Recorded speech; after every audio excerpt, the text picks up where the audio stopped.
Bismillahirrahmanirrahim. Assalamualaikum warahmatullahi wabarakatuh. Nama saya Minsa Lestari, saya dari Prodi Hubungan Internasional. Nah, di sini saya akan sedikit menjelaskan tentang politik dan ilmu politik dalam penelaahan komparatif.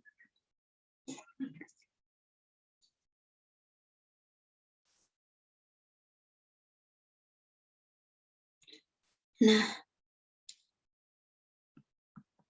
pendekatan politik dan ilmu politik dalam penelaahan komparatif itu ada 3, yaitu pendekatan tradisional, yaitu pendekatan ini saling mengaitkan fakta dan nilai dalam ilmu politik. Yang kedua, pendekatan behavioral, yaitu pendekatan ini memisahkan fakta dan nilai dalam ilmu politik. Dan yang ketiga itu adalah pendekatan pasca behavioral, yaitu pendekatan ini fakta dan nilainya dikaitkan pada tindakan dan relevansi.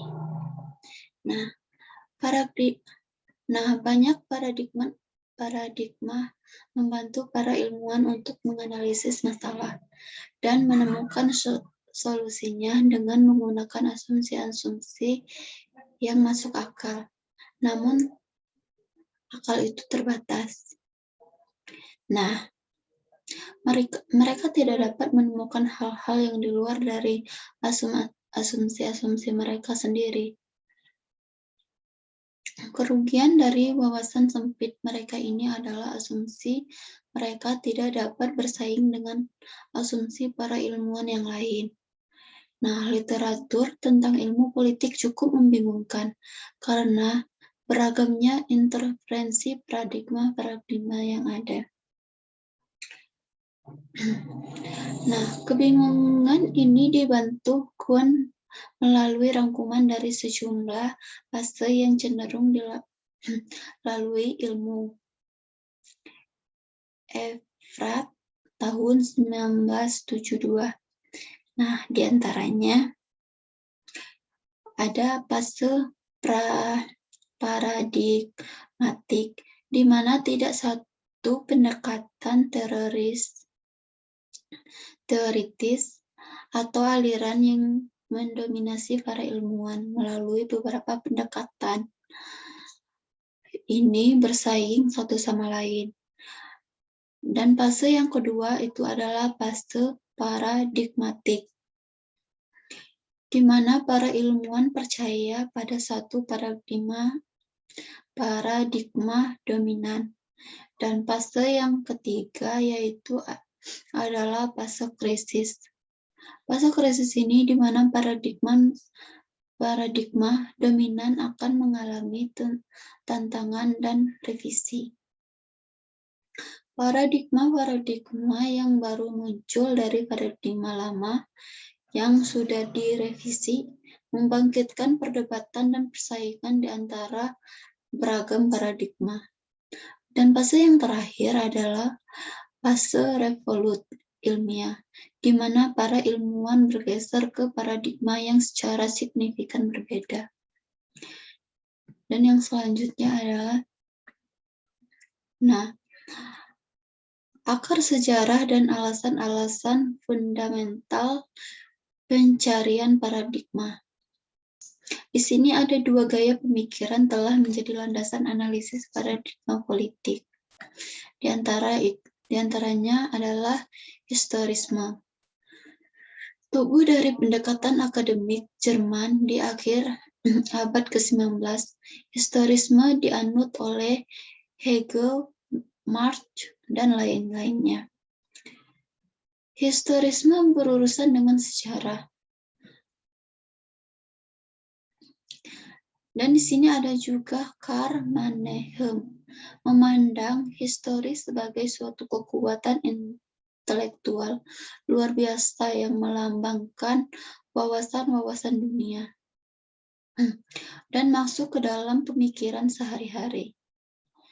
Dan ada juga menurut Eigne Miller, pencirikan pemahaman historis filsuf Karl Popper sebagai wawasan bahwa tugas utama ilmuwan sosial adalah menemukan hukum-hukum di mana keseluruhan masyarakat berkembang dengannya, dan berdasarkan hukum-hukum perkembangan historis tersebut membuat prediksi masa depan. Dan di sini ada juga yang menggunakan historisme untuk merujuk karakter tunggal dan unik dari seluruh fenomena sosial. Nah, dan gaya yang kedua adalah positivisme. Nah, di mana bertindak sebagai reaksi terhadap historisme. David Hume merupakan pelapor terkemukakan positif yang tumbuh dari empirisme Inggris klasik dan tampaknya menjadi basis positivisme dalam ilmu politik kontemporer. Nah, para ilmuwan ini memberikan beberapa prinsip positivisme yang sekarang ini menekankan pada ilmu empiris dengan konsep hukum dan teori yang mencerminkan peristiwa-peristiwa dalam dunia nyata.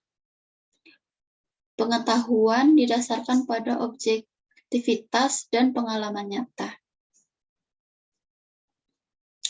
Nah, di sini juga ada 6 karakteristik umum yang membedakan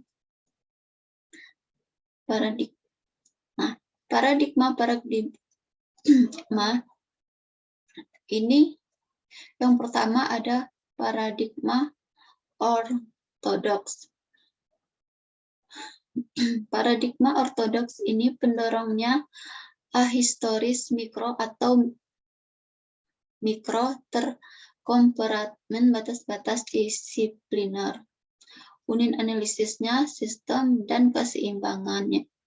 Keseimbangan, stabil, strukturnya berkelompok, interaksi, dan budaya sipil. Dan kewenangannya desentralisasi order secara sempit, didasarkan unit khusus penguasanya terbesar tertinggi dalam banyak pusat, persaingan pluralis dalam pengambilan keputusan, perkembangan evaluasioner, unilinear, materialistik, dan progresif. Dan yang kedua paradigma radikal, yaitu pendorongnya holistik makro, terpersatunya interdisipliner unit analisisnya, negara dalam kompleks strukturnya, kelas-kelas pergaulan antara kelompok, borjuis, dan proletar, kewenangannya. Sentralisasi order dengan cakupan luas, namun penguasanya terkonsentrasi dalam disatukannya posisi dominan. Kekuasaan dan pengambilan keputusan perkembangannya revolusioner, multilinear, dan humanistik.